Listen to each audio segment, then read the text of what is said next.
Bom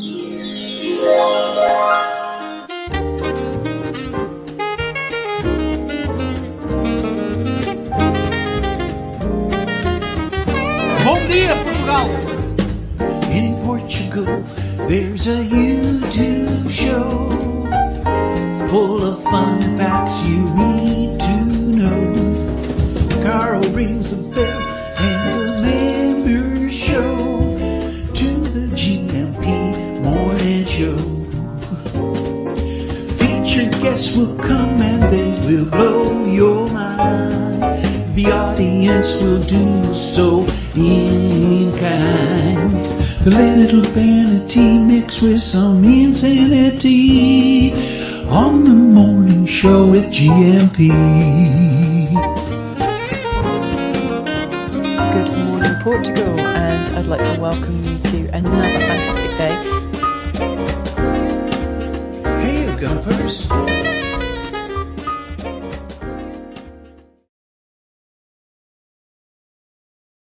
Bon dia, alegria. Munson here with the Good Morning Portugal show, live stream and podcast. Looking a bit scruffy, I have to say, on the screen this morning. 2 layers in the studio. And what's the temperature outside? My goodness, it's plummeting to a new low this week and in recent times of 13.7. The weather probe is telling me outside the studio. So I hope you're nice and warm wherever you are. It's a bit chilly here, 2 layers on, of course, just to keep a little bit warmer, but wearing a hoodie like we were talking about yesterday. They're not very nice lines, are they? Let's face it. And when you're trying to adjust them in a mirror image, it's also quite difficult as well. How are you? Have you got 2 layers on today? Do let me know. I think the wise men of the gum apocalypse are assembled. Gemini Bradshaw's also here. Mr. S is here this morning. Good to see you. Coach T. Deagle, T-Duck. Excellent. Where's James? James is here as well. Good to see you all. And so sorry, forgot the dad jokes yesterday. Saved them up for the end and then forgot them. So should we have a dad joke sandwich this morning or should we recycle? I know we need to recycle, don't we? Because they're dad jokes, of course. And we'll share those at the end with Owen, who returns. The Food Alchemist is back, everybody, at 9:30.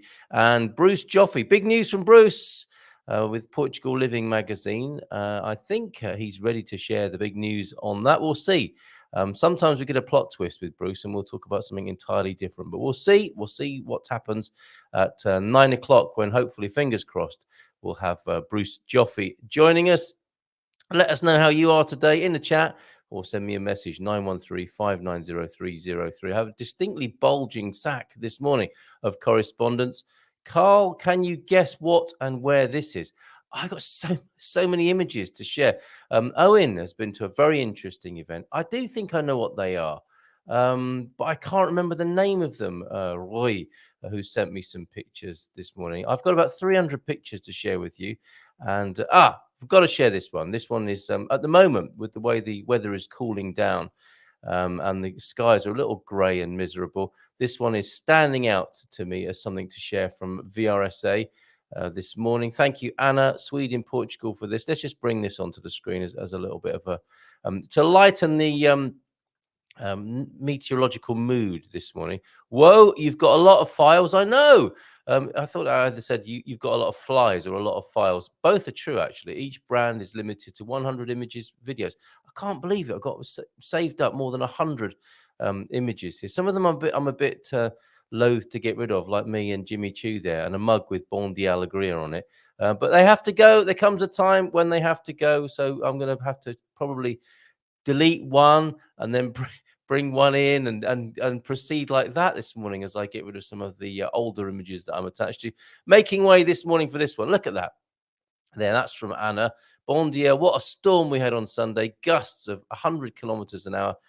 Afterwards, an amazing rainbow. Isn't it amazing how life, how nature, on the one hand, is blowing you about and damaging your car 1 minute. Can we hold the nature responsible Chris is here as well. Lovely video to play from Chris too.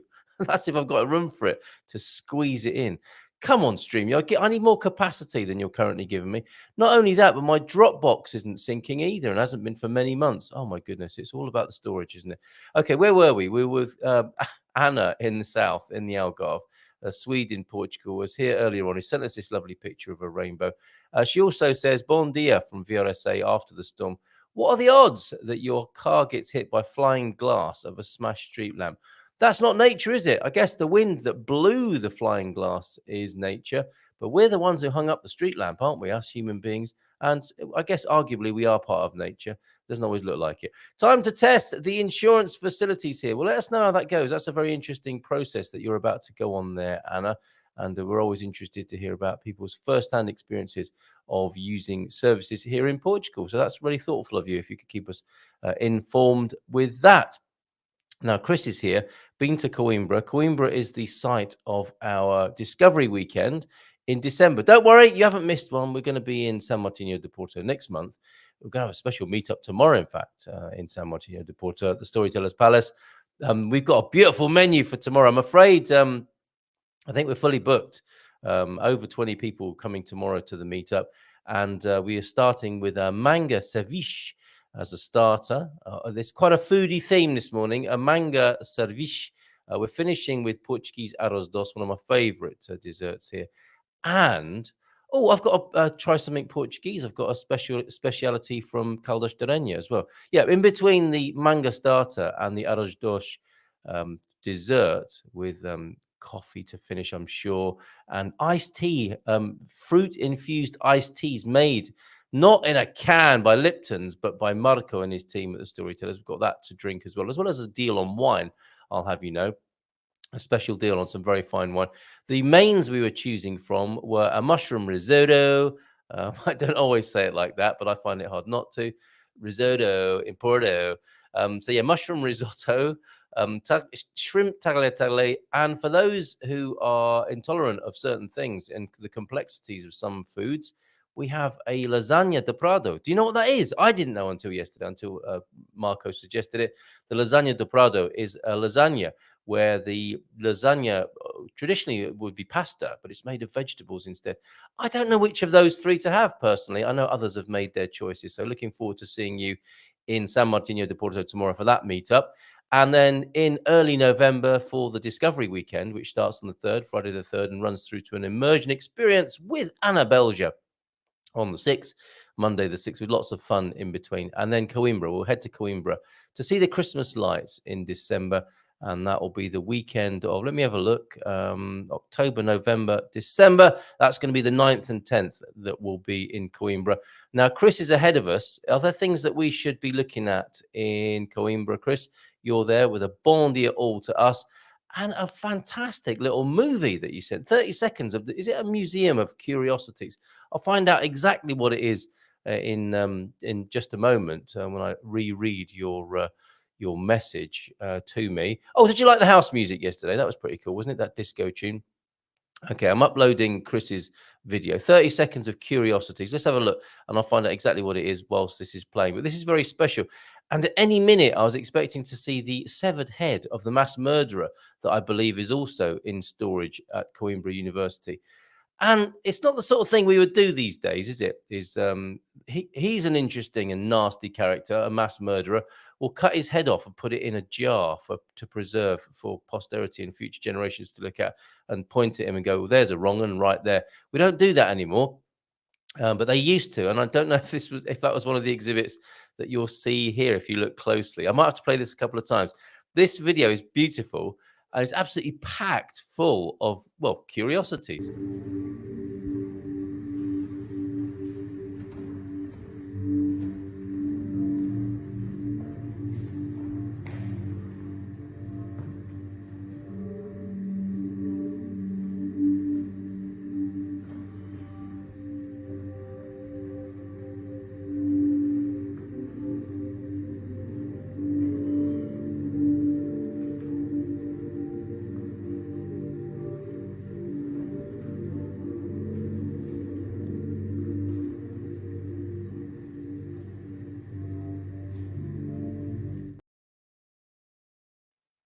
What did you see there? Was that a narwhal in there? That's like Indiana Jones's shed, isn't it? Quite incredible. Coimbra University and a collection of curiosities. Thank you very much for posting that. And then, of course, letting me replay it here on the Good Morning Portugal show. Cheers, Chris, for that. Tell us what we should be looking at when we go to Coimbra on the 9th and 10th of December. I'm going to play that one more time for you in case you missed a few of the incredible things that they've gathered there. Spooky music too. I thought Chris had dubbed his own music over that, but I think that's the music that plays inside the university room there. That's beautifully lit and that amazing collection. Check it out.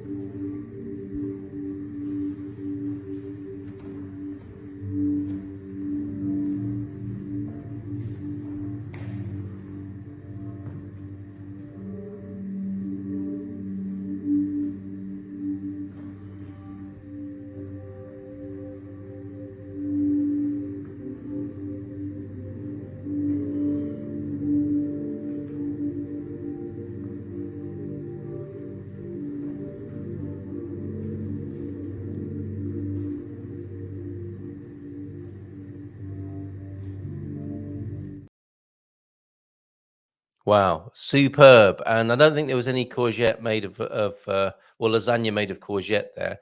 Philomena telling us here. Good morning to you, Tia Philomena. El faso lasagna con courgette. That's a really good idea, isn't it? She's probably got a spiralizer for making that, or is it hand cut, Philomena? Good to see you here. Good to see you here, Sarah, as well. And Jean is also in. I'll play those salt harvesting pictures that I forgot to show yesterday, Jean. Thank you for those. Joao Denor is in as well. And Antonio Barbosa. Tony time, everybody. Tony's here. And it's a moist mino. Who doesn't like a moist mino? First thing in the morning. So Lion H is in Bon de Alegria, but with rain.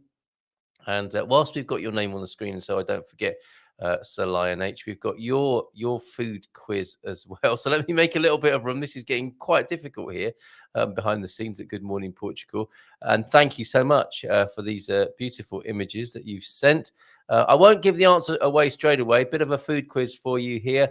And do you know what this is? I'm being asked by Sir Lion H. Bon de Alegria, but with rain, you say.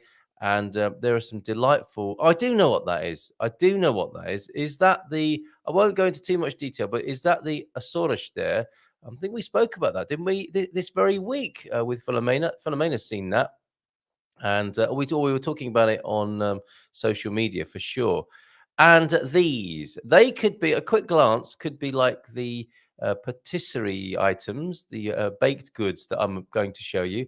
My try something Portuguese today, but no, they are of an aquatic nature, aren't they? So does anybody know what they are specifically? Blistering barnacles. And what is this? Not the same. Not the same. I thought I was being sent pictures of different angles of the same thing, but no, two very different dishes. A bit of turf and a bit of surf going on there. So thank you very much for those, Sir Lion H. And let's go back to the beginning of the chat this morning before I get in too much of a pickle. Sorry for looking a bit scruffy this morning.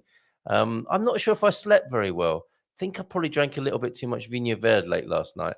And I was reminded this morning about some of the things I was saying late on in the evening last night by Mrs. M. A little bit embarrassing that, isn't it? When one becomes a little unguarded under the influence of Portuguese wine, says things that one might not say in other circumstances. But I think I slept like a log.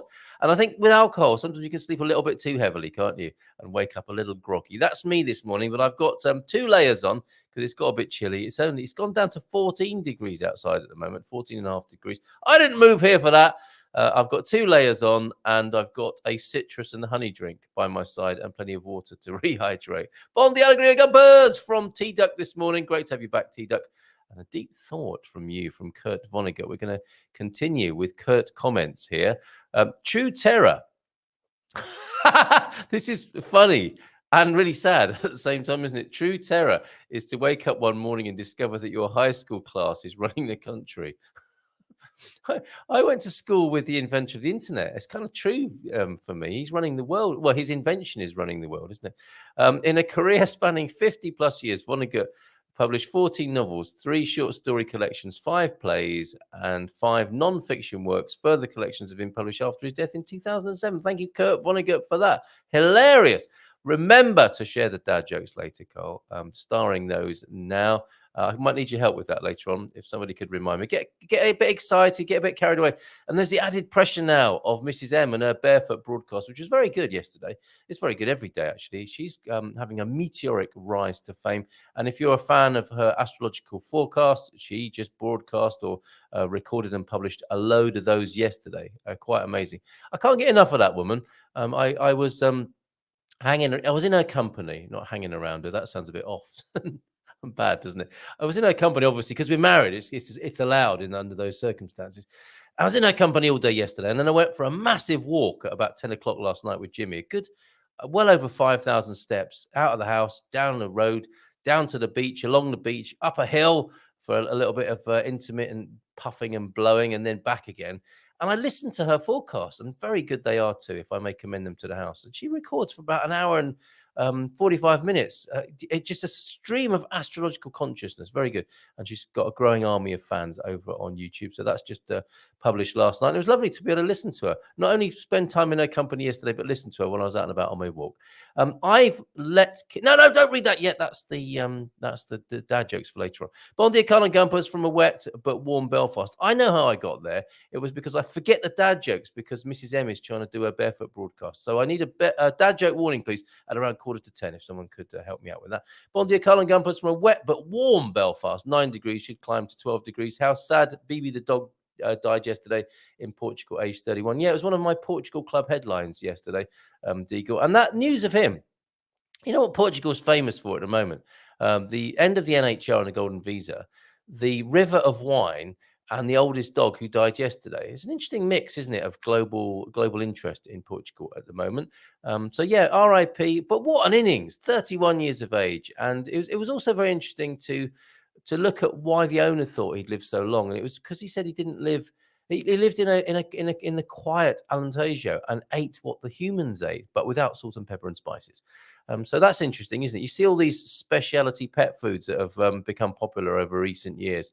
You know, the whole schedule for animals, you know, vaccinations, insecticides, special foods. It's a wonder that dog reached 31, presumably without a lot of that in his early years. And now, you know, a dog or a cat is at the vets, it seems, every other week for something or other.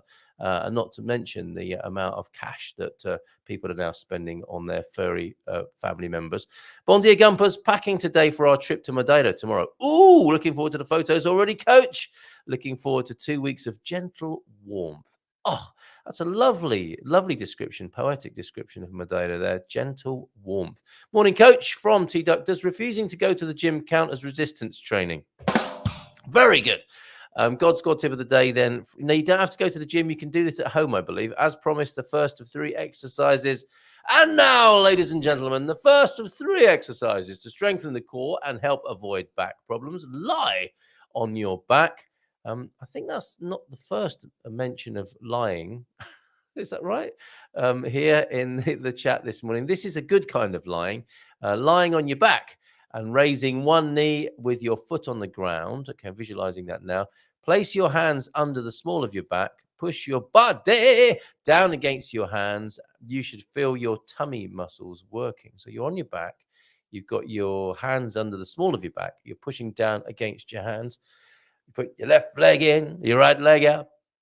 Okay, I think I'm with that. Now, that's not the end of it. Raise your head a little and then back down. Do that about 10 times, then swap legs and repeat. And you'll feel you'll almost have your palms wrapped around your core and feel it twisting and twerking like that. Very good. Thank you, Coach Turner, for that. Superb. Who's going to be first to try that during the show and give us some feedback on that, if you will? Bon dia todos from James, the one and only, the UCSC Banana Slug. Bon dia todos, the one, the only. He sounds like a WWF wrestler, doesn't he? The Banana Slug, Slug Dunk. Bon dia a todos. Feliz terça. Como está? Tudo bem? Dad joke warning. You've been warned. Here it comes. I left Adderall inside my Ford Fiesta. Now I have a Ford Focus. I think I might have mispronounced that popular medication, Adderall, inside my Ford Fiesta. Now I have a Ford Focus. Something to think about as well. Thank you, James. If that wasn't enough, great hide and seek players are hard to find. Oh my goodness, I'm sneaking them in this morning. And wait wait a few minutes and you'll manage interval training. If you avoid the gym, is that resistance training? Wait a few minutes and you'll manage interval training. Very good. Thank you very much, both Coach Turner, for bringing us fitness tips and humor, all conveniently wrapped together on one upbeat and jolly morning show, live stream, the Good Morning Portugal show. Bon dia. Excelentíssimo Senor Carl Munson, saudações desde Lausanne. You see, he speaks in the characteristic old-fashioned way of central Portugal there as you head over towards and up the mountains. University of Santa Cruz, that's the UCSC, James. Bon dia. Yes, UCSC. Yes, UCSC. And yes, Lion H also in Mr. S with an Alma Seria. Are we translating him? Alma seria a más, no seis. USA se esse termo em português. That's James. I don't know why I read that. It's for James. Gemini Bradshaw, how are you? Good morning, everyone. From you, Chris Smith in Owen Lloyd-Martin, who's joining us at 9:30. I can't believe it's 8:53 already, and I haven't downloaded yet. I'm in a right old pickle and mess this morning. I had a slightly discombobulated start to the day, I'll be honest with you. And I want to play this for you before we talk to Bruce and to Owen. This will whet your appetite for food talk. The Food Alchemist is back at 9:30. Try something Portuguese. Here it is. I'll not give the game away and tell you what it is just yet. I'm just downloading it and uploaded yesterday. Quite popular, it seems, all about pickleball. That interview that I did with Philippe from Peak, is he called Peak Ball? From the chap who, anyway, who came on and talked about, well, Peak Leagues, that's what it's called, peakleagues.com with a hyphen in the middle, all about pickleball in Portugal. That's a segmented interview up there on the YouTube channel right now. And I think we're about to try something Portuguese, everybody. That's if I can squeeze this into the bulging collection of correspondence. Will it allow me? No, that's not it. Oh, you've got a lot of files. No, I'm getting the pushback, everybody. Let me just get rid of one or two things here. I'm going to have to get rid of the disco tune and then re-upload it for some Feel Good Friday business. I already did it. I'm amazing. I've already uploaded it. Did that yesterday. So here it is. Here's your Try Something Portuguese for today. And I'll come back to a few more of your comments, questions, and suggestions in the chat after this.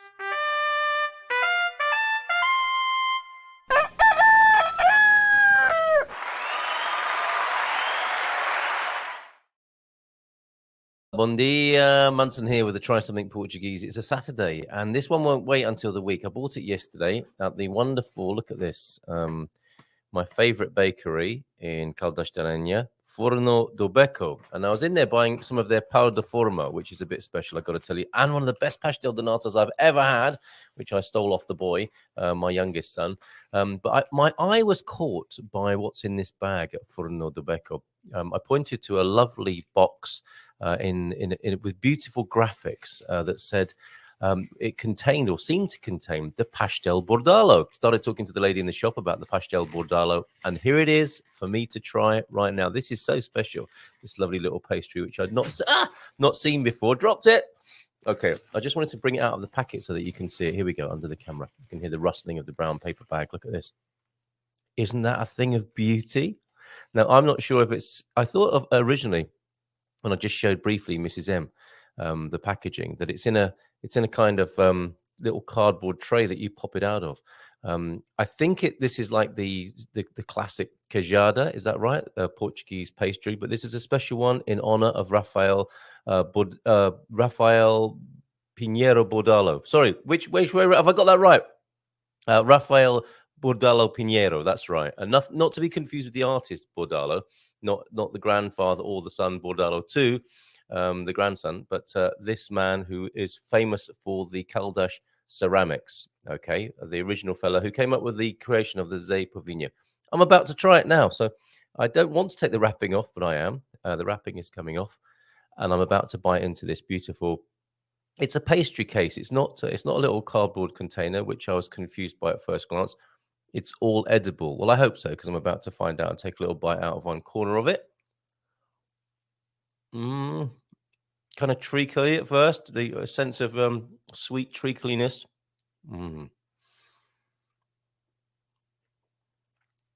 It's almost like British parking cake, maybe a bit of ginger in there as well. Nice and sweet and honeyed, as you might expect. So nice and sweet on the interior. If you have a look at the consistency of the confectionery right there, isn't that beautiful? So that nice contrast of the pastry cup that it's in, and I think, is it a queijada? I'll find out. But that I thoroughly recommend to you. That is the pastel bordalo. I've been here all this time in Portugal, never seen that. And you can get that from Forno de Becco, the Padaria and Pasteleria, my favorite in Caldas de Rainha. There you go. That's a bit weird, isn't it? I thought I was still on the screen when I started playing that video. Forno de Becco, a great bakery in Caldas de Rainha, opposite a really cool traditional Portuguese restaurant as well, in the same alleyway. There's a little alleyway. There's a hotel, a restaurant, and it's like being on a Monopoly board, and a bakery. And the bakery there, Forno de Becco. I was in there, and I wanted to buy a loaf of bread. They do some really good sort of artisanal breads in there, and they've obviously put a lot of care into their baking in there. And I thought, I know, I'll get their pão de forma, which is the white, a tin loaf that you slice up for toast. Forgive me, torrada, not toast. Whoops. Almond flour. So Lion H thinks in that particular cake there. Okay, that's good. Thank you for that. Yes, I went in for the pão de forma. Fatiado, they sliced it up for me, and it's really, really good. I mean, I love torrada. I love torrada in any cafe here in Portugal. And to do it, I think I just swallowed a fly. Actually, just one of those little fruit fly things. It was cats earlier on this week, and now it's a small fruit fly, which I think I might have added to my protein input today. Okay, where was I? Pão de forma. Hopefully no flies in that. And that's the Garibaldi biscuit, isn't it, with the flies in it? Okay, so went in for a pão de forma. They sliced it up, and we really enjoyed that. I was in there with my youngest, Solomon, and he's pointing at the pastel de nata. Now, interestingly, the pastel de nata that I bought in there was so good. It was too complex for his 4, nearly 5-year-old palate. And he didn't really like it. For me, it was one of the best pastel de natas I've ever tasted in this country. The custard, the pastry was superb, as you might expect from expert bakers. And the custard had a kind of citrusy, sometimes there's a bit of lemon in there, isn't there? And it had a citrusy vibe going on there. And it was the custard was so light. It wasn't one of those really gelatinous and lardy ones. Not that I've got any problem with that occasionally. On a winter's day when your mouth is coated with lard from a pastel de nata, it's quite a strangely nice feeling.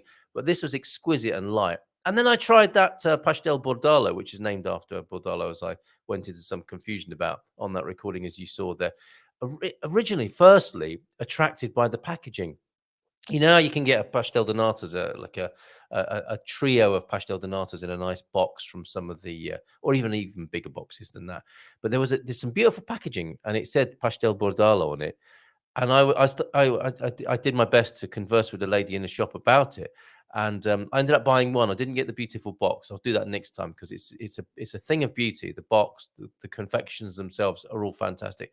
But I bought one, and it was, as you saw, individually wrapped, and it was delightful. So there you go, the pastel bordalo. I'll stick that up on the YouTube channel as well, so you can come back to that. If you are visiting Caldas de Rainha, please make sure you go to Forno de Becco, down the little alleyway there. Maybe get yourself a little picnic and go into Dom Carlos Park with it and enjoy a picnic there of those beautiful things made at Forno de Becco.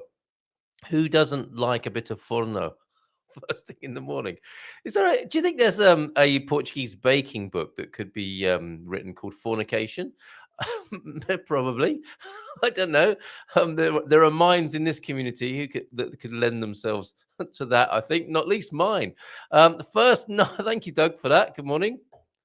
First night with the duvet. The last night for us was too warm.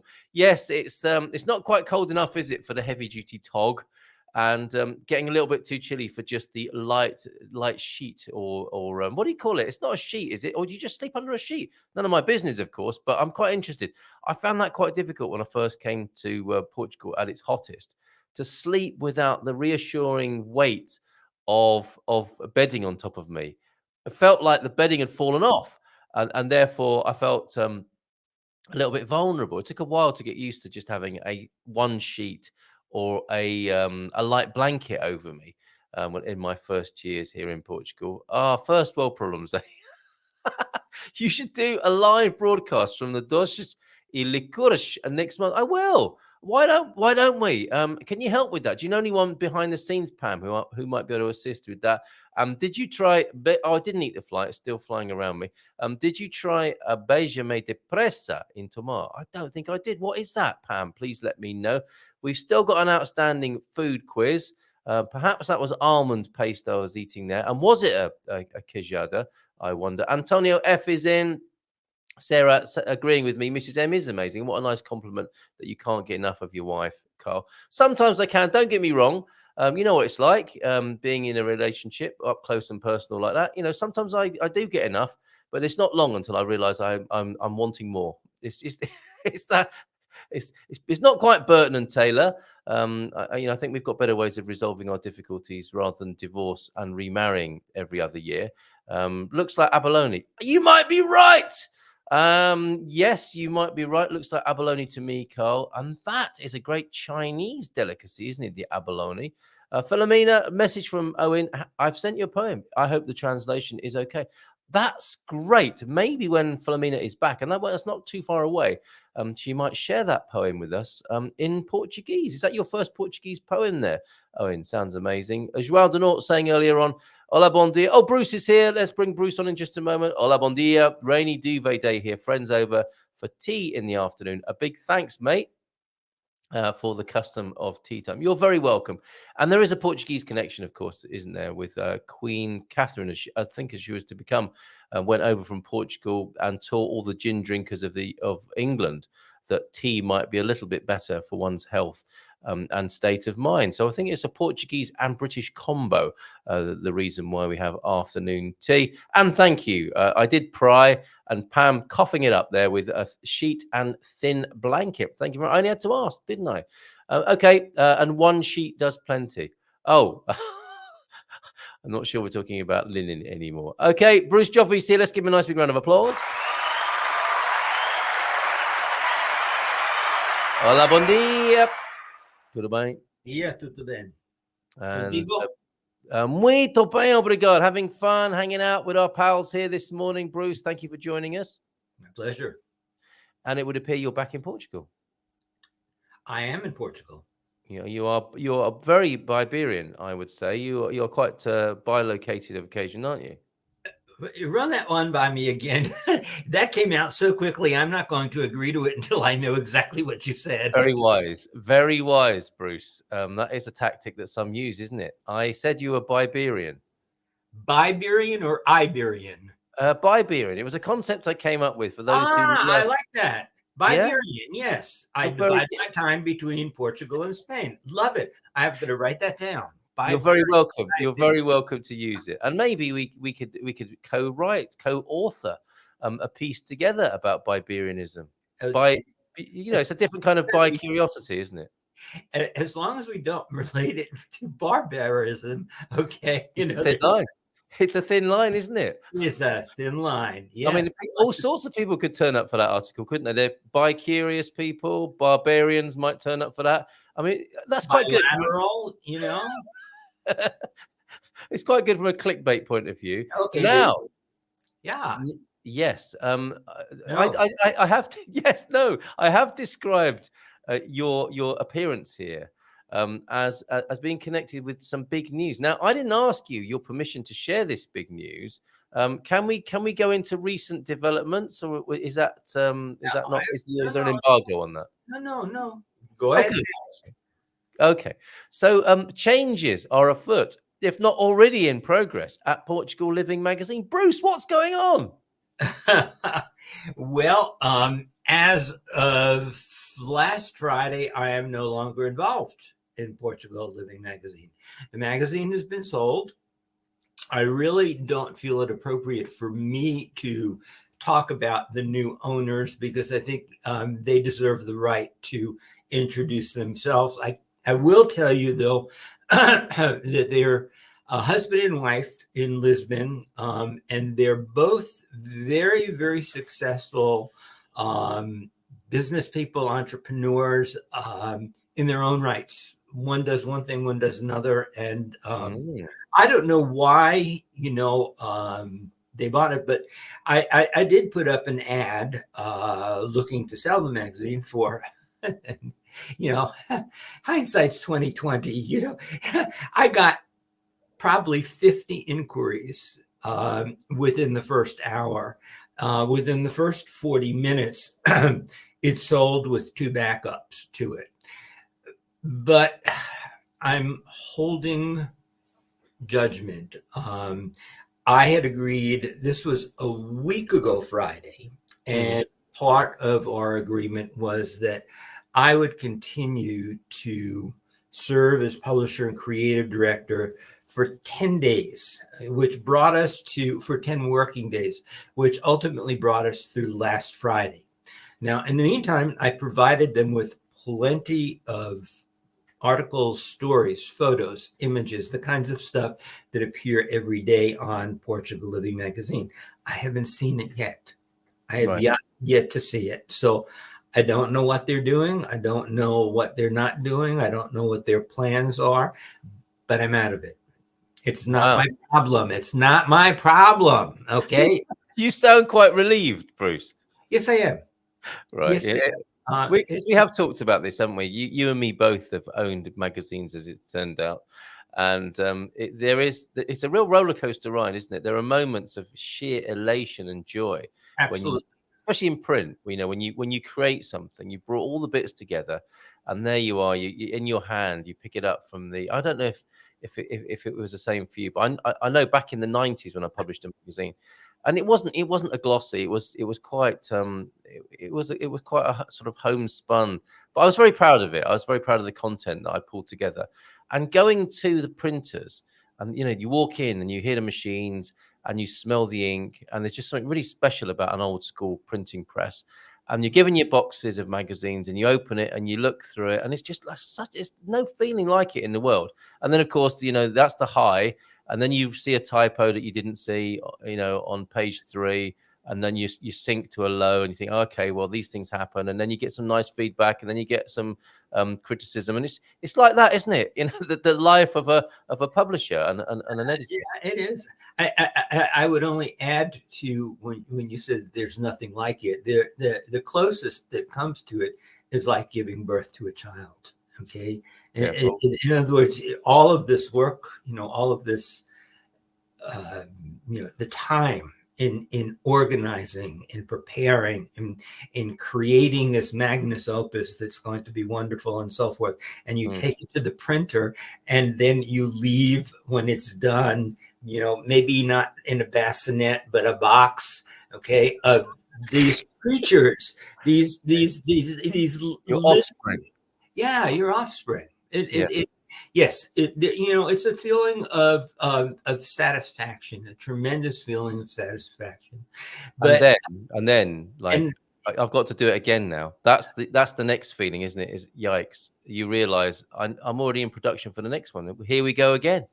Yeah, it doesn't stop. And then when we decided that for a variety of reasons we were going to move from the print and the PDF format to the online format, which incidentally doubled our circulation. I mean, we have up to we are just shy of 12,000 daily followers right now. And then, of course, as you mentioned, there are those who won't follow us because we're on Facebook. Okay, yeah. That they have their issues with Facebook, and I can understand that. I have my issues with Facebook. I cannot tell you there's not one single day that I don't get in my spam box a letter saying that my page is coming down because I have broken somebody's copyright. I've used information, and I collected 9 of them. This is the new thing that, the new spam that's going around. It'll probably last a couple of months, but I collected and took screenshots of 8 of them and sent them to Facebook. And I said, well, what are you going to do about this? I don't think many of your viewers or most of your viewers, unless they have pages, if you have these crooks, because that's what they're doing. They want you to click on a link that will, clear up all of your problems, and resolve, and you can go on, publishing day. The first time I got it, I was petrified, and I sent letters to Facebook, and I actually got a response. I actually got a response. What? From Facebook. That's worth framing. Yeah, But it's worth responded to you, a real human being. Well, I can't say that. It right. might have been one of those automated information, artificial intelligence, bot, whatever. But it did say that none of that was correct, that all of it was spam, and that, when it appears in my mailbox, just delete it. And which is a good idea for spam, period. If you don't know who's sending it and you don't want it, okay, and you don't want to take chances, delete. It's such a headache, isn't it? All of this. I mean, this is before you've even published anything and before you enjoy yourself on social media. You've got all this to contend with. So, I mean, basically, you're glad to be out of all of that. And we wait with bated breath then to see what the future is for Portugal Living Magazine. I hope you said to them when you were doing the deal, the package includes a monthly appearance on the Good Morning Portugal show, Bruce, as a cherry on the cake. Well, let's put it this way, Carla. They were supposed to post yesterday. Okay, their first day of posting on Portugal Magazine. Now, I have not gone there this morning, but as of yesterday, nothing changed from what I had posted on Friday. So if you want me to put that in my deal with them, that a monthly appearance on Good Morning, you might be sitting there every Tuesday for it, and hello, where are they? They are very busy people. They're successful, busy people. But, hey, I can't wait. I can't wait to see what they do with it. So congratulations on moving on. And thank you. If I may say one more time, thank you for making it happen in the first place. I know it's been a rocky road. And the first, those print editions were really the heyday. Is it called the salad days? Those were the golden years, weren't they, of Portugal Living Magazine? Here. There's something. Let's see if Bruce has got trousers on now. Okay. Get out of here. Okay. All right. Okay. I mean, putting up something like that. Hold on. I'm going to give you full screen for this. Something like that. Yes. Look at that. It's a thing of beauty. Or something like that. Yep. Superb. Okay. Or something like that. Treasured memories right there. Fantastic. Or something like that. I remember all these covers. This is the power. This is the power of printing. I remember them. You remember the covers, but you don't read the contents, Carl. I know that. We've talked about that. You're not a reader. I'm not a reader, but I do remember the covers. I'm a very visual person, if not a very texty person. So thank you, Bruce, for that contribution to Portuguese culture. Does that mean then that you're going to just sort of take it a bit easier in the coming months and years? Or have you got something else up your sleeve? I always have something else. You do, don't you? You do, yeah. But, there comes a point that we're faced with our own mortality, and you look and you say, okay, I'm doing this now. I believe that, those who believe in the Bible, the scripture says to every time there's a season. Yes, or right. The birds put it, turn. I do believe that, there are some people who plant, there are others who cultivate, there are others who harvest. I believed I served my purpose, with Portugal Living Magazine. And I think I thought it was time to move on, mainly because of that one word, time. At this point in my life, there are things that I want to do or I haven't done. I mean, I have been living in Portugal for 6 years, still waiting to get an appointment with Seth so that I can get my permanent residency, which was due a year ago. Good luck. Good luck. Tomorrow I see my lawyer who says, I can help, but it's a Portuguese lawyer. So I want to see, what does that mean, Liliana? You can help, Yes. Apart from picking up people and taking them to the airport in Lisbon or passing through Porto en route to somewhere, I've never spent any quality time in Lisbon. I'd like to do that. I've not gone and enjoyed the beauties, of Portugal, places that we've written about, and my only experience with them was the articles and the photos and the images of it in the magazine. So yes, I would like to do that. We've scheduled for my milestone birthday, March 2024. I'll be 75, and I decided, hey, it might drain the pocketbook, but we're going to do a Douro cruise. And Oh, good for you. we took we scheduled a one that's a little bit different because I am Iberian. Iberian, yes, well said. And I went to college at the University of Madrid, during which time I spent a lot of time like in Salamanca. And the reason I'm mentioning that is because many cruises that are 8 days or longer will go, up the Douro into Spain, stop in Salamanca, and come back. We instead chose a cruise that was about 10 days, but starts off with 3 in Lisbon. Okay, so there will be that thing that I've not seen. And yes, it's structured, but there's also unstructured time to get and see the city. It'll give me an opportunity to visit with many people that I've known online, but I've never met. We then go up to Porto. No, actually, we go to Coimbra and spend a day in Coimbra, where I do have friends and we've been there before. But we sail then through the Porto, through the Douro, and stop at a number of little villages, where there's a tour of wine making and wine tasting and wine growing and all of that. Go up to Porto, spend 3 days in Porto, and that's where it ends. And so, we take the train back to Lisbon or whatever. So I'm very much looking forward to that. Well, good for you, Bruce, because I think given what you've been doing here in Portugal, you've often been, you're a lens through which other people see Portugal. And probably a bit like me, when you're out and about, you're thinking, I must write about this, or I must make some content about this. And you'll just be able to relax and enjoy it, won't you? To a degree. I'm already into my next project. I just knew it. Well, with the idle hands, you know what they say about idle hands? Yes, I know what they say about those. Yeah. But what I realized with one of the things I realized with Portugal Living Magazine was that I spent a lot of time editing. Okay, that some writers tend to be sloppy. They just didn't.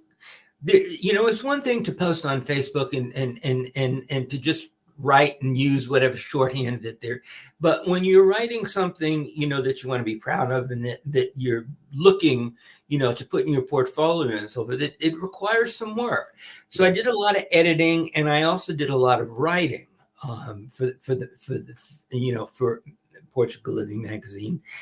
And I had thought I had finished my book writing,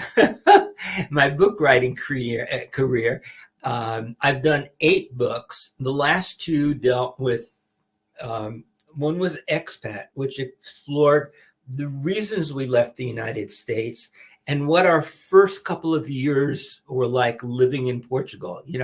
The things that, oh my God, they do it this way, or don't tell me that, or it's, why can't I get an appointment there? Why aren't they returning my phone calls? Why aren't they returning my emails? Where do I go for the, And then my most recent book was Spanish Towns, Portuguese Villages, which talk about by Iberian, explored the latter 3 years of our lives here in, once we had kind of gotten settled. What was life like after we got settled?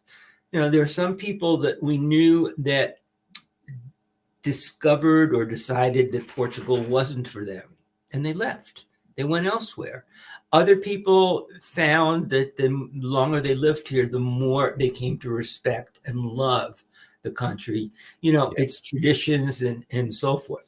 So I'm now doing something that I've just put, I can't say pen to paper. We don't do that anymore. Fingers to the keyboard. And I've started a new book that is totally different than anything else I've ever written.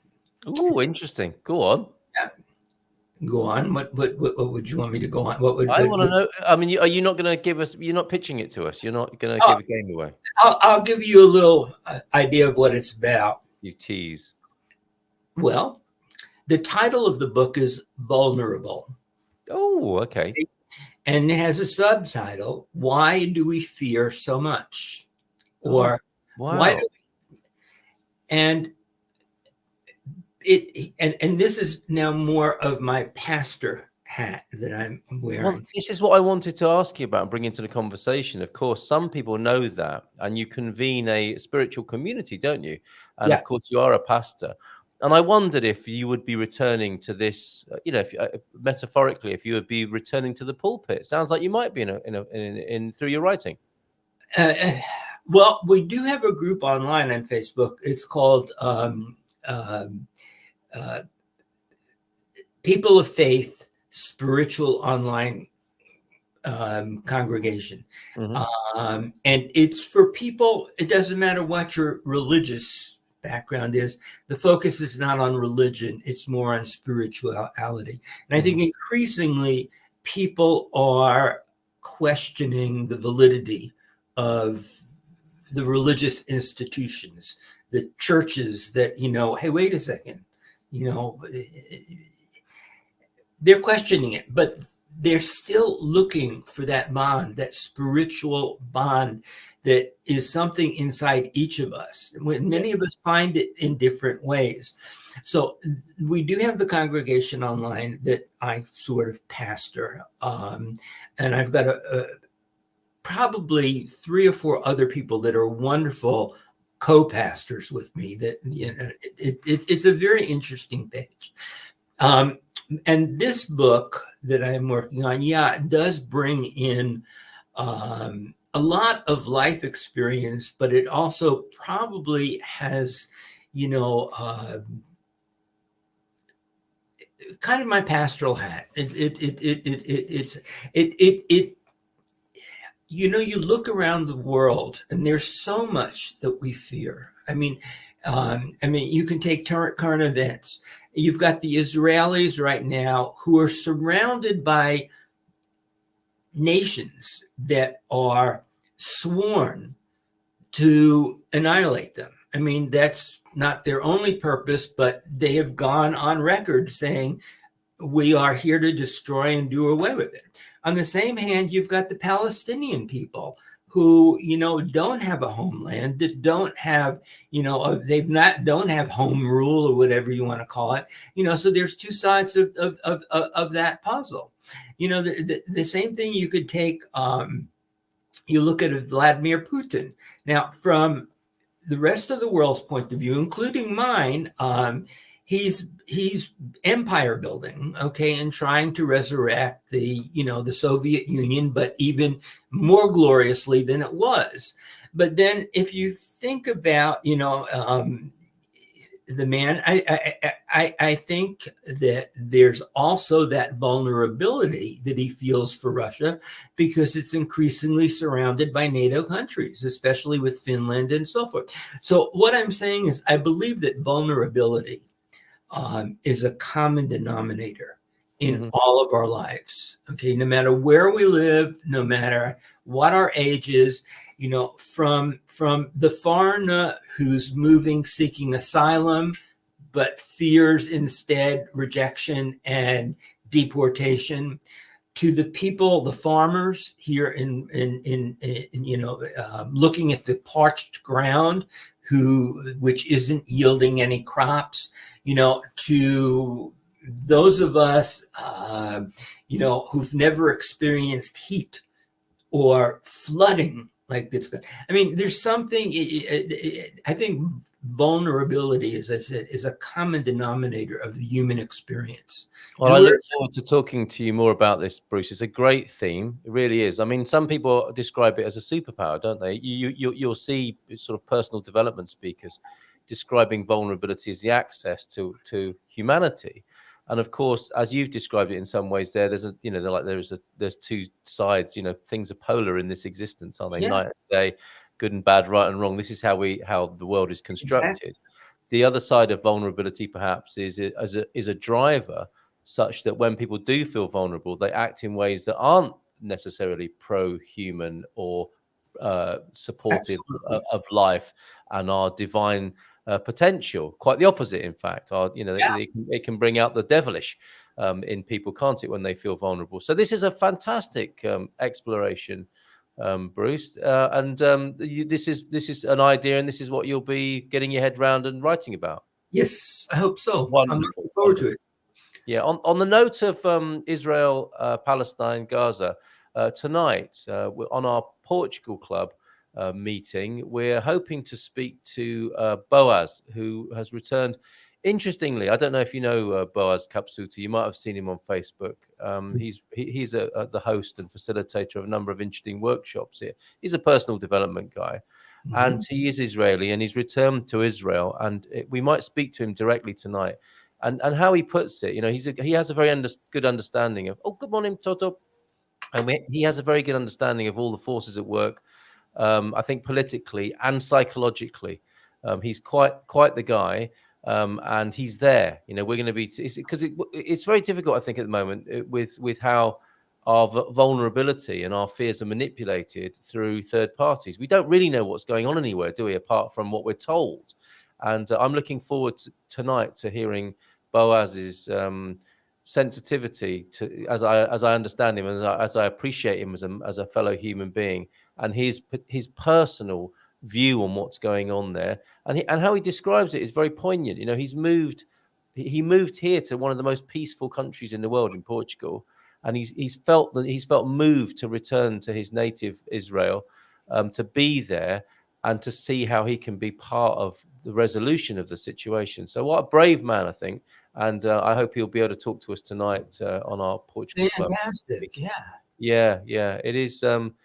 These are incredible times, and I think that book and the discussion about vulnerability will be very, very useful, very valuable. So thank you, Bruce, for turning your hand to that and moving on from Portugal Living Magazine and into that more. What would we call it? It's a big subject, isn't it? And it's a necessary exploration, perhaps, at these times. It's not a book, unlike a show like you have or a online magazine. A book isn't necessarily interactive. In other words, the author is removed. There's a calm and a time that I can devote myself to exploring my thoughts, putting them down, worrying about them, working them over, and coming up with what I'm happy with before it's released. With more interactive media, like a daily magazine or a daily Good Morning Portugal show, you might want to be on topic, but somebody's going to make a comment and, wow, that's interesting. So you go to answer that comment, which leads to a different comment, or you find yourself being pulled into, with Portugal Living Magazine, one of the frustrations that I had was, despite having in the featured box up, on the top of the page saying that the articles posted here are not written by Portugal Living Magazine or its publisher. And in each article, we would have the source. It would say, but people would take issue and get upset with me. Okay. Yep, I've seen it. That's a bit of it you won't be glad to see the back of, I suspect. No, I will not. I truly will not. Nor will I will not miss seeing the ugliness that can happen, with being online and the anonymity that comes from it, it's like the Wizard of Oz, very powerful behind that curtain. But, people will say things to each other or take a word out of context. And, all of a sudden the whole thing moves into a different direction, and people get ugly with each other. I had, when we switched from the PDF format of the magazine to the Facebook, because it was interactive and because we could do it daily. There was so much information, news, articles, images that we could share, personal stories that people wanted to share, and so forth. There was no way that we could cram 25 daily articles, into a magazine that came out 4 times a year. It couldn't be done. Right. Nor could people respond immediately to what. So, but a lot of people said, well, good luck. I hope you do well, but I'm not a Facebook fan, and I won't be, following the magazine if it's on Facebook. Yes. Yeah. Well, and you let me bring Owen on, because Owen's joining us, the Food Alchemist, and maybe we can have a little bit of a discussion together before we say goodbye to you, Bruce. And I thought there are some shared themes, I'm sure, that Owen will be happy to contribute to here before we start. Like themes, the unsocial media. That's where it can go, isn't it? So let's give him a nice big round of applause and bring him onto the screen. Good morning. I know you feel this as well, don't you, Owen, from time to time? You have Absolutely. I'm 100% behind it. And congratulations, Bruce, as well. Oh, thank you. Thank you. A bit of me time is well deserved. Yeah. A bit of time. I feel like Uriah Heep. I'm so very humble. Your Douro cruise, the me time that I think Owen is referring to, and just like taking a break and celebrating your birthday. Douro cruise is fabulous. I only did a 4-day cruise. I'd done with all the King to Wine tour, so just chilled, eating and drinking aboard. Great. That sounds like Dougie's idea of heaven, quite frankly. There, So what did you want to pick up? I'm hoping you'll share your poem while Bruce is with us, because I know you're both very sensitive, thoughtful fellas. And you feel I guess vulnerable is the right word, isn't it? You're both. I've experienced you both as vulnerable guys, and you don't mind saying so, and you respond in kind, in every sense of the word when it comes to putting your heart on your sleeve and speaking about what you think is going on in the world and responding to the thoughts and views of others. So that'd be great, Owen, if you can share your poem at some point while we're together on the screen. But was there anything in what Bruce was saying that you want to pick up on before we start talking about grub?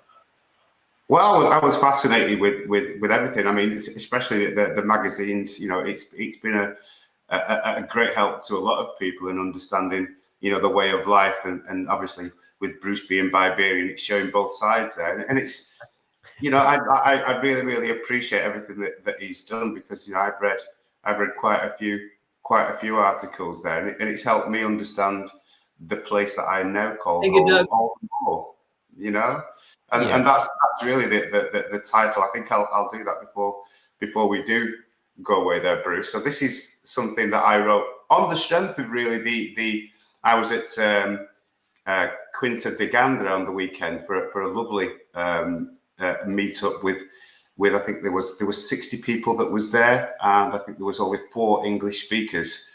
A great bunch of people, as we see there on the photograph. And when I came home, it once again, I get a lot of inspiration when I spend a lot of time, whether it's in the beautiful countryside here or with the people of Portugal itself. So I wrote something that's called Portugal, My Home. And it goes a little bit like this. So it's: in Portugal, the sun shines bright, a land of beauty, a sight so fair and light. The waves crash on the shore, a symphony of sound evermore. The villages, they hug the sea, a tapestry of history for all to see. The castles stand tall and proud, their stories etched in every cloud. The people, they are warm and kind, their smiles a treasure all the time.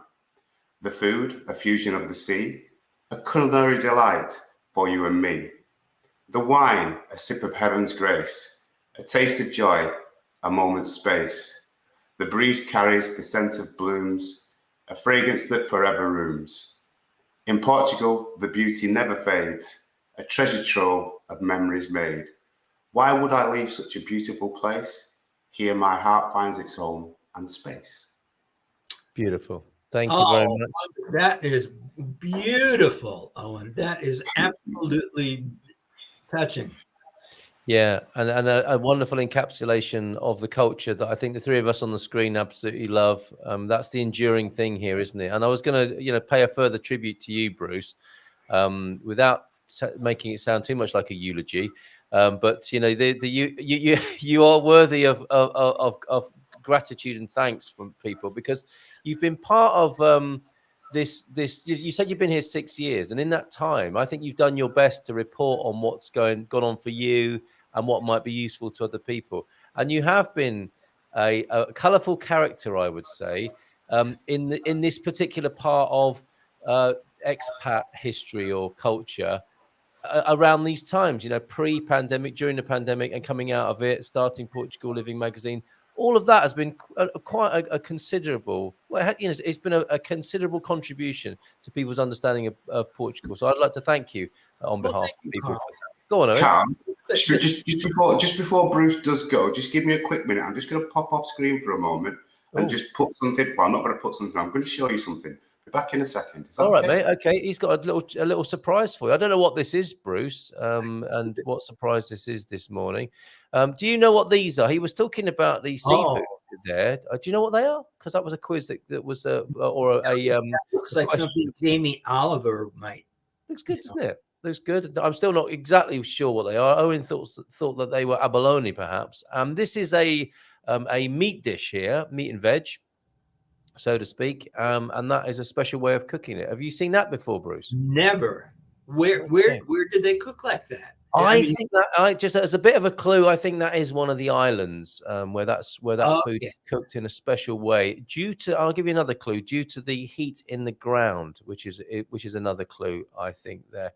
Okay, Owen is back with us now with his. I will go with the shirt, Bruce, because that shirt is amazing. I thought, something almost similar.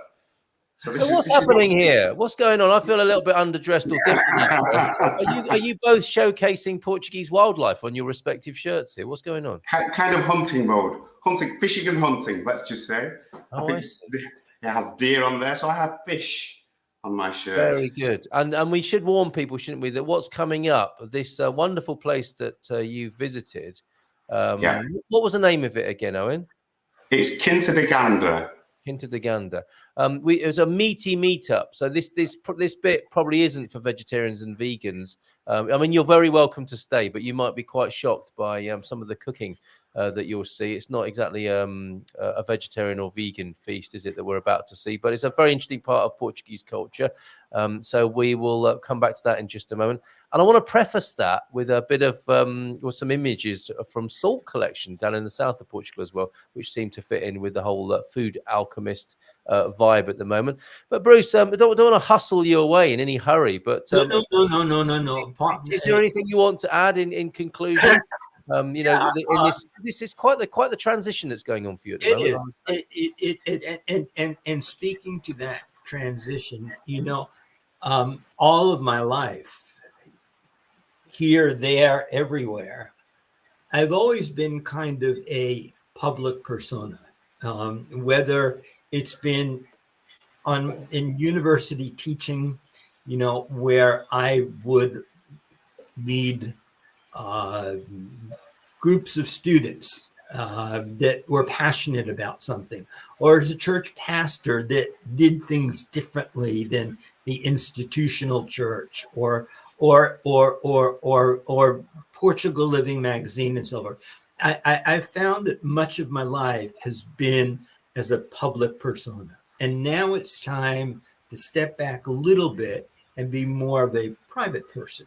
And so I appreciate the exposure that, and I always enjoy talking to you, Carl. We go way back to almost when, I can remember you sitting in my living room in my first place here and just laughing with you and saying that man needs to be profiled in the first issue of Portugal Living Magazine. And it was. And along the way, you've contributed. articles also, and we very, very much appreciate that. And I appreciate all of you guys. You're what makes Portugal so special, really. Oh, So, bless you. And likewise, igualmente, Bruce. And, you just because you're not the publisher of or editor of Portugal Living Magazine on or offline doesn't mean you shouldn't come back on the Good Morning Portugal show when you've got news to share. So consider your residency continuing despite changes in your personal circumstances. And I wish you and the fam there, furry and otherwise, all the best for the future, and have a great time on the Douro, Bruce. thank you so much. Thank you, Owen, very much. I'm going to tune into your. I don't know if I'm going to watch this meat thing, but it's very meaty. It was a but meat. Some of those dishes that you posted, pictures of, Carl, are very interesting. I'd like to learn some more about that. Does Owen have a website or a Facebook page that I can? He's the Food Alchemist, and we'll make sure that's on the screen before disappeared. He's disappeared for some reason. We've lost his camera for a minute, but we'll be back with Owen in just a little while, and I can work my way through the photos. But Doug, in conclusion here, Doug's saying I had a pour over Portugal Living Magazine in my hotel in VRSA. So lots of memories that people have when you were presiding over it. And their memories, look, of great articles and superb visuals. Nice work, Bruce, which I think... Thank you. God bless you all. People. All the best then, Bruce. Take care and bye for now. Ciao, ciao. There he goes. There goes Bruce Joffe. And I'm not sure what's happened to Owen. Oh, he's just changing the battery on his camera. No problem. I'm going to look at salt now, and I'm going to put me... I feel a bit naked and vulnerable, as Bruce was talking about, without me. Yeah, bit of furniture around the screen. So yeah, as you heard there, Portugal Living Magazine has been passed on, new owners, and I'm really looking forward to seeing what they will do with the publication. With its, there's a great brand awareness about Portugal Living Magazine, isn't there? Because of the great work that Bruce did over these last few years. Let's see what happens in the future. And Bruce, please continue with us as a regular part of the interactive community.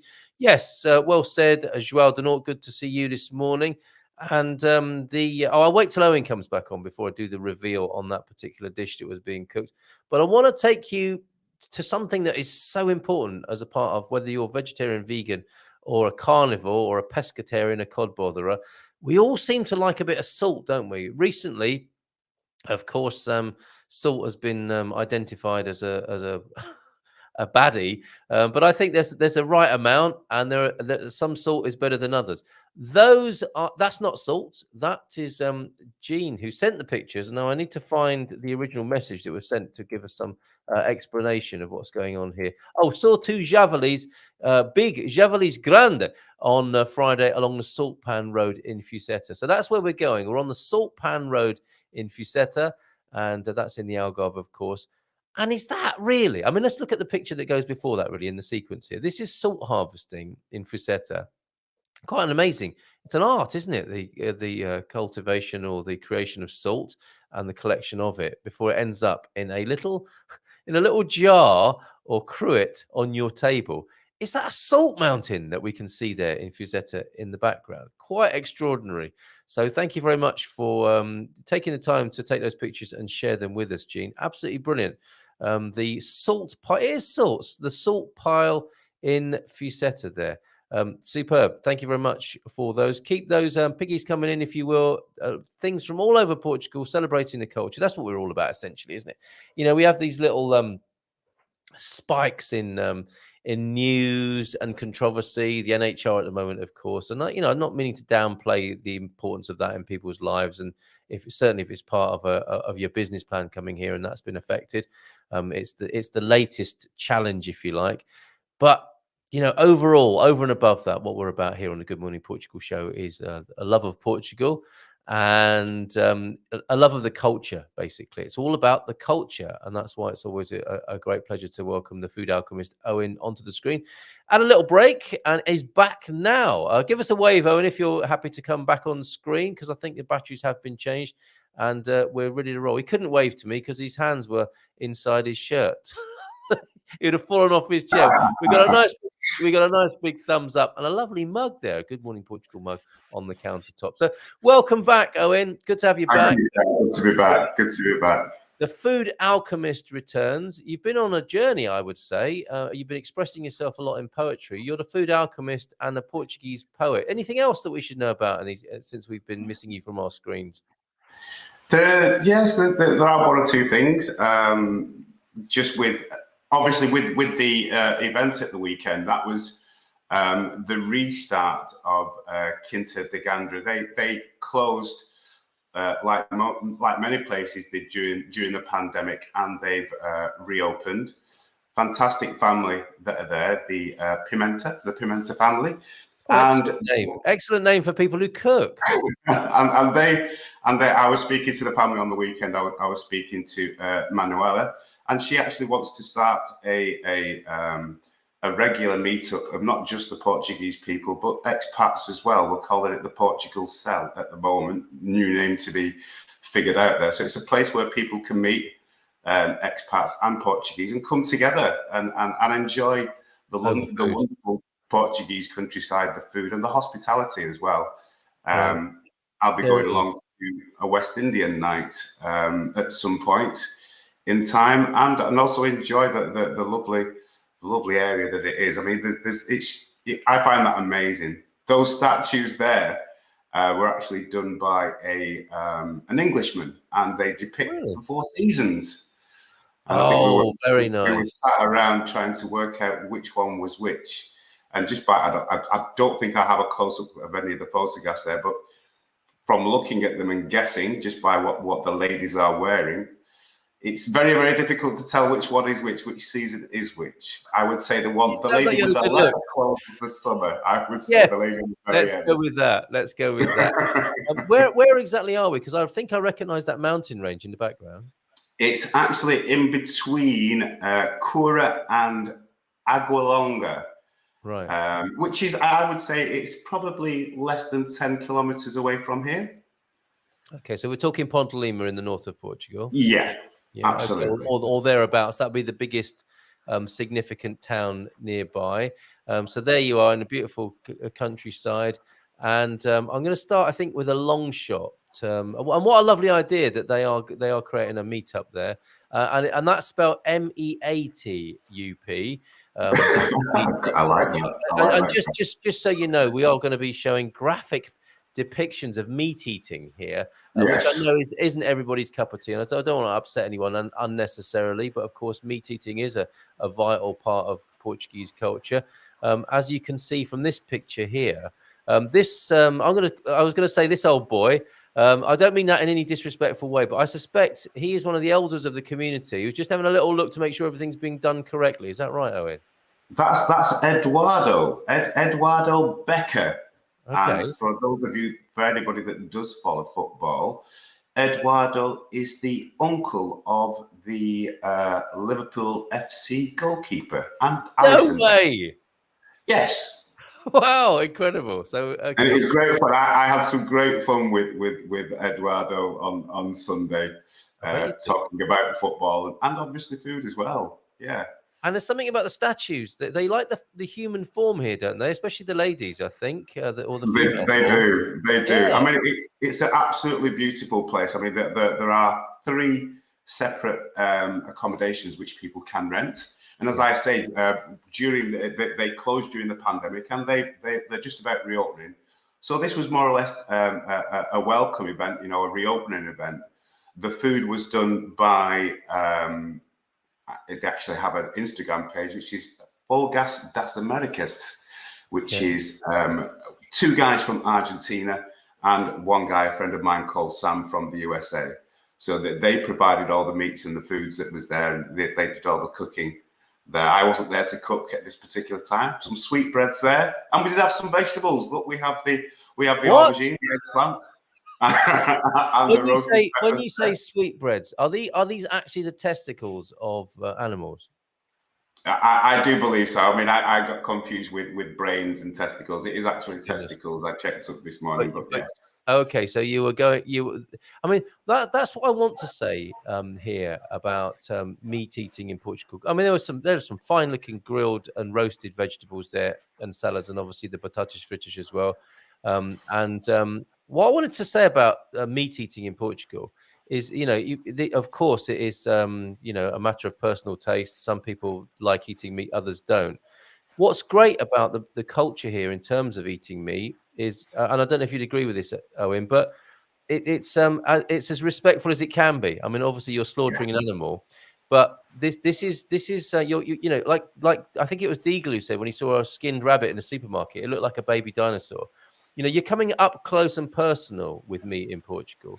In other cultures, I think they've dealt with their squeamishness about meat by letting other people, well, I do that, certainly, deal with the slaughtering and the butchering. But it's much more respectful in the sense that people are eating the whole animal here. They're not just consigning it away out of sight, out of mind, and eating the end product. It's a much more visceral and real thing here in Portugal. You're seeing what's going on, and it looks like people are eating as much. If we're talking about brains and testicles, we are eating as much of the animal as possible, and in a strange way, respecting it from that point of view. Absolutely. I mean, there was all sorts from tongue. Yes, I've seen the comment there by Solar Life. So yes, sweetbreads are brains. It's just my confusion there. But we had just the whole selection of food. It is, as you say, Carl, very, very respectful towards that. The Portuguese do love their meat. There were, I think there was only one vegetarian that was there, but obviously there was vegetarian food, provided. But yes, I love it.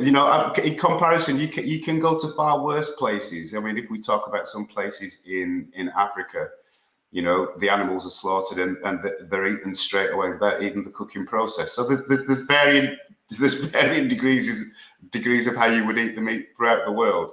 Yeah, and I'm sure definitely here in Portugal, the meat is respected. Very much so. Everything is eaten apart from the squeak is one expression I've heard about meat. Exactly that. Dougie wrote an article about my experience of meat processing and eating in rural Portugal. We'll see if you can find that for us, Doug. It'd be interesting, I'm sure.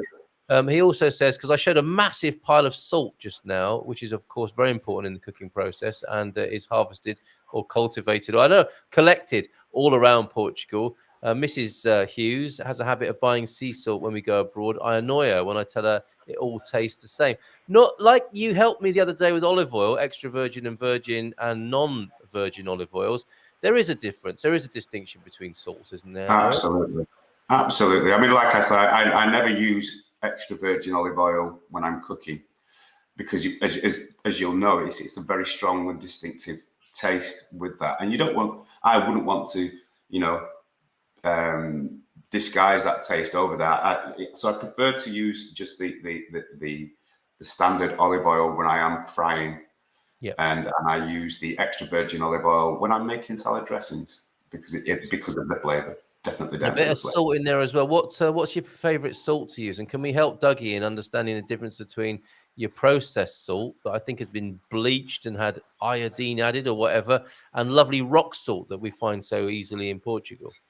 I tend to change depending on what I'm cooking. I actually quite like the Himalayan pink salt to use. That's the balance in the middle. And it's pretty as well, isn't it? Squire of the Shires. Morning, Squire. A big difference in mineral content and additives in the store-bought salt in comparison with the natural pure sea/rock salt. So in a like a proper chef or cook's kitchen, you wouldn't be as surprised, would it, to find a number of salts of different kinds for different applications rather than the salt. I associate the fine salt with my grandparents' generation, like pouring out of a cruet. White pepper. I think that was a brand mate growing up, wasn't it? Exactly. And like so many British products, I imagine it was the last bit in the processing chain, a bit like our tea bags. The rest of the world is enjoying the lovely subtleties of tea, and we have the floor sweepings put into paper sachets and call them tea bags. And I'm sure it's the same with salt. The rest of the world is like, give us your finest rock salt and herbs and spices. And the British are like, it's all right, we're happy with what you sweep up on the floor at the end there. Just put it through a bleaching process and make it really fine. Well, I tend not to, during the cooking process, I tend not to use salt on the food. I think it's something that should be used just ever so slightly when you're eating. To your own taste, because I think you can mask and ruin the flavour by putting it on before you cook. Well said. Well said. Hit that like button, folks, says Antonio. Good to have you here. We got to Antonio's answers to the picture quiz earlier on. And we got to get moving. I've got 4 minutes to go before the Barefoot broadcast, which I know you also tune into, Owen. Just because it's sanitized and made to look pretty in packets, people forget the raw, messy consequences of eating animals. Better to respect the whole animal, like the Portuguese. And there's an appreciation for that. Pete adding, he's very unapologetic towards the vegetarians and vegans. Antagonistic, you might even say. Whole spit roasted pig cooked for 9 hours with crackling that melts in your mouth. So Pete's a fan there. Also need to show some of your more recent creations, Owen. Oh, you sent me this wonderful picture of you. We were talking about fellas these days, weren't we? And how we all still look like teenagers. I've got my hoodie on this morning. Let's have a look at your food as well. Some beautiful photographs of some of your creations. You're back in business then. The Food Alchemist is available for hire? Absolutely. Absolutely. That is honey and soy roasted chicken. Yeah. Which was a pleasure to cook and a pleasure to eat, all the more so. I cooked that for John and Pam on their return. Beautiful. Well, what a lovely homecoming supper that is. So beautiful. I always regret showing your photographs because it makes me so darn hungry. This is a beautiful creation and a beautiful photograph, I would add as well. That's a lovely pasta dish. What have we got going on there? Is that chicken and prosciutto or something like that? Chicken, yeah, that's right. Pasta carbonara. Very nice. There. Oh, delicious. Some lovely chopped fresh herbs, no doubt, from the market or from the garden as well. And Scotch eggs. Look at you. Scotch eggs. That is something the local craft ale bar that's here later.